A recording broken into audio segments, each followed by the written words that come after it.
Podcast ini didukung oleh Bidang Promosi dan Kesehatan Masyarakat, Dinas Kesehatan Pengendalian Penduduk dan Keluarga Berencana Kabupaten Morowali.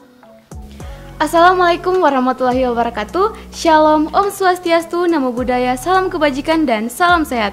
Kembali lagi bersama saya Rosa Sanasyalia dalam IKP Official, Informasi Cerdas Masyarakat Sejahtera. Jadi teman-teman, dalam podcast kali ini kita akan membahas tentang replikasi remaja peduli kesehatan reproduksi oleh narasumber Dr. Hendra Spesial Obgyn. Jadi halo dok. Halo, selamat siang. Bagaimana kabarnya dok? Baik.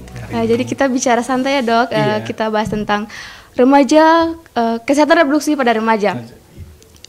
Jadi langsung saja dok, biar saya tahu, teman-teman di rumah tahu, pemirsa di rumah tahu tentang kesehatan reproduksi remaja. Jadi apa sih kesehatan reproduksi pada remaja itu? Sebenarnya kesehatan reproduksi pada remaja itu bagaimana kita memberikan pengetahuan kepada remaja, bagaimana pentingnya apa itu kesehatan reproduksi. Kesehatan reproduksi sendiri adalah terpenuhinya kebutuhan pada orang dewasa, wanita, secara fisik, mental, dan sosial secara utuh, sehingga dia bisa bereproduksi, menghasilkan keturunan yang baik dan sehat untuk reproduksi akan masa depan kita, generasi masa depan Indonesia. Itu pentingnya untuk diketahui pada remaja, sehingga nanti pada saat dia masuk di masa reproduksi di usia 25-30 tahun, dia sudah siap secara mental. Jadi itu ya teman-teman, sebenarnya apa sih kesehatan reproduksi pada remaja itu. Jadi kemudian teman-teman kan sudah tahu tentang arti dari kesehatan reproduksi remaja. Jadi apa sih manfaat dari menjaga kesehatan reproduksi remaja dok? Pertama, para remaja kita memberikan edukasi. Apa sih penting kita menjaga kesehatan reproduksi kita? Pertama, menghindari terjadinya infeksi pada organ reproduksi kita. Terus menjaga tertularnya kita dengan penyakit-penyakit infeksi menular seksual. Terus menjaga para remaja kalau memang dia terjadi kehamilan yang tidak diinginkan, mencegah terjadinya aborsi yang tidak aman, mencegah terjadinya kehamilan dengan risiko tinggi. Itu dia pentingnya. Itu dia manfaat dari menjaga kesehatan reproduksi pada remaja. Sekaligus apa yang terjadi kalau misalnya kita tidak menjaga kesehatan reproduksi itu? Kalau kita tidak menjaga kesehatan reproduksi kita, yang bisa terjadi pertama, risiko terjadinya infeksi menular seksual selama masa reproduksi kita. Terus ada risikonya terjadi tumor di masa akan datang di usia tua kita, nanti bisa terjadi kanker serviks, bisa terjadi kanker serviks itu kanker kedua terbanyak di dunia, sehingga resikonya di masa datang itu kalau kita berganti-ganti pasangan akan lebih tinggi kita terkena dibanding kita cuma setia pada satu pasangan aja. Itu ya dia teman-teman, apa yang terjadi jika kita tidak menjaga kesehatan reproduksi. Terus dokter, apa sih tujuan dari menjaga kesehatan reproduksi ini pada remaja, supaya teman-teman tahu sebenarnya penting sekali ini untuk menjaga kesehatan reproduksi. Ya, tujuannya pertama, supaya nanti generasi remaja kita di masa depan ini pada saat dia memasuki usia masa reproduksi yang terbaik itu 25-35 tahun itu, dia sudah siap. Pertama, sudah siap secara mental, sudah siap secara fisiknya, dia sudah siap. Terus kita bisa memberikan dia pengetahuan supaya bagaimana sih kalau dia hamil, apa yang harus dilakukan, apa yang harus dia minum, apa yang harus dia makan, dia sudah siap. Untuk mencegah, pertama, dia tidak terjadinya nanti kehamilan dengan risiko tinggi, kehamilan dengan preeklamsi, mencegah terjadinya penularan infeksi menular seksual. Itu dia pentingnya usia-usia remaja kita diberitahu pengetahuan-pengetahuan dengan kesehatan reproduksi. Ya, jadi itu dia tujuan menjaga kesehatan reproduksi. Jadi dok, menurut dokter, apa sih dampak pada seorang remaja jika tidak mempelajari kesehatan reproduksi ini sejak dini? Dampaknya apa kalau dia tidak tahu dengan kesehatan reproduksi ini? Pertama, dia risikonya lebih tinggi terkena infeksi menular seksual. Kedua, kalau dia hamil misalnya karena pergaulannya terlalu bebas, dia terjadi kehamilan dengan risiko tinggi. Karena dia malu, dia pasti tidak akan kontrol kehamilannya dia. dan tidak datang sudah hipertensi ke rumah sakit, itu penyebab kematian tertinggi ibu sekarang dengan kehamilan itu karena hipertensi. Dulu pendarahan karena, tapi zaman sekarang ini penyebab kematian pada ibu yang tertinggi adalah penyakit dengan hamilan dengan hipertensi. Banyak sih dok yang remaja yang hamil di usia dini sekarang, usia remaja. Terus dok, apa pentingnya kesehatan reproduksi remaja? Kan dokter sudah jelaskan sebenarnya tujuan, manfaatnya, apa pentingnya menjaga kesehatan reproduksi remaja ini?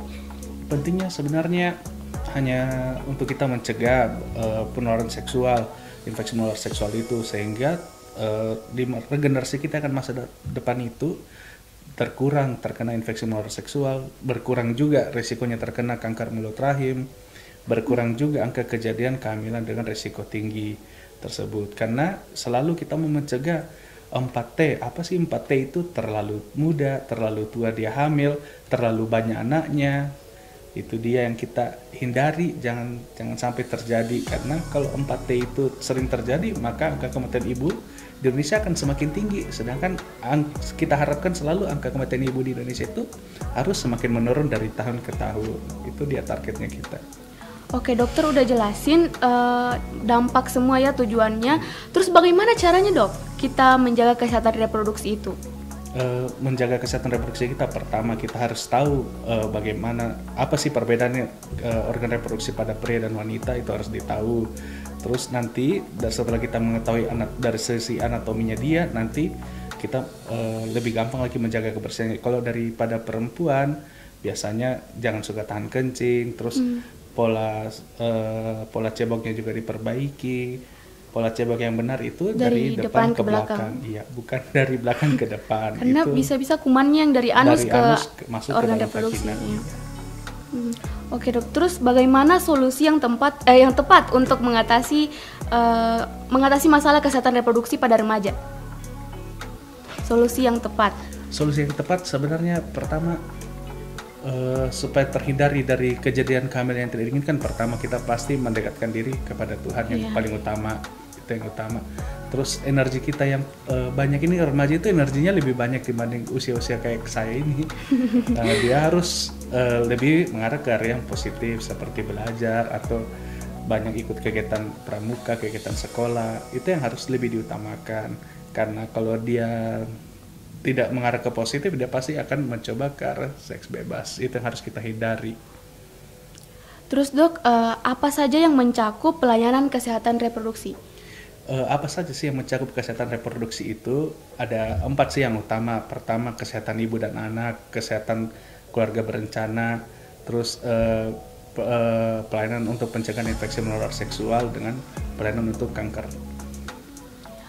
Itu dia teman-teman, pengertian dari kesehatan reproduksi, manfaatnya, tujuannya, bagaimana cara menjaga kesehatan reproduksi supaya kita terhindar tadi yang dokter sudah jelaskan ya. Jadi teman-teman, gimana, udah paham belum tentang pentingnya menjaga kesehatan reproduksi, karena itu menyangkut masa depan juga ya dokter ya? Mencangkut masa depan bangsa. Karena sebagai kita perempuan, kita yang melahirkan generasi yang sehat, penerus bangsa kita. Dokter, kira-kira tentang tablet tambah darah, kan masih banyak itu remaja yang kurang tahu atau kurang perhatian tentang itu. Sebenarnya pemberian tablet tambah darah dari aturan dari pemerintah harusnya diberikan selama 1 kali sehari, selama kehamilannya diminum terus. Itu dia pentingnya. Pertama, masih banyak di ibu hamil di Indonesia ini masih banyak yang kekurangan zat besi, karena pertama faktor gizinya dia, pola makannya dia yang tidak 4 sehat 5 sempurna. Kalau dia makan seperti dulu 4 sehat 5 sempurna, pasti kebutuhan gizinya akan cukup. Yang jadi masalah karena memang tablet tambah darah itu banyak ibu hamil yang malas minum obat, tidak telaten lah istilahnya dia minum obat. Makanya banyak terjadi anemia pada ibu hamil. Ya dok.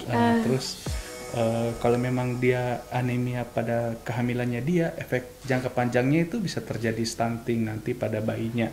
Biasanya berat badan lahirnya akan lebih rendah, risiko terjadi preeklamsi selama kehamilan bahkan lebih tinggi dengan anemia dalam kehamilan.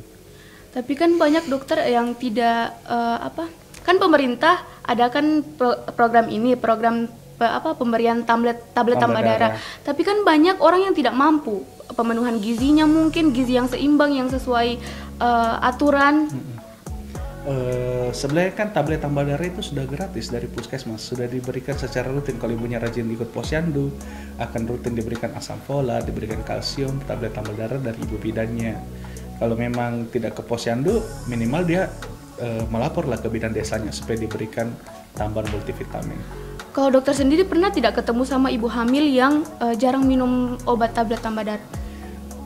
Ada beberapa pasien memang yang biasa sih keluhannya pertama dia bilang, aduh dok saya susah minum obat, kalau tablet lebih suka yang cair. Itu dia. Tapi ya bagaimana lah, diusahakan memang kalau tablet darahnya, kalau memang dia susah minum tablet, kayak anak-anak lah dicampur di pisang atau apa, tergantung solusi masing-masing dari ibunya. Nah, itu dia ya teman-teman. Itu sampai situ saja pembahasan kita tentang remaja peduli kesehatan reproduksi oleh narasumber kita Dr. Hendra Spesial Objin. Terima kasih dokter sudah hadir menyempatkan waktu di podcast IKP Official, Informasi Cerdas Masyarakat Sejahtera. Teman-teman, sampai jumpa di podcast selanjutnya. Wassalamualaikum warahmatullahi wabarakatuh. Waalaikumsalam.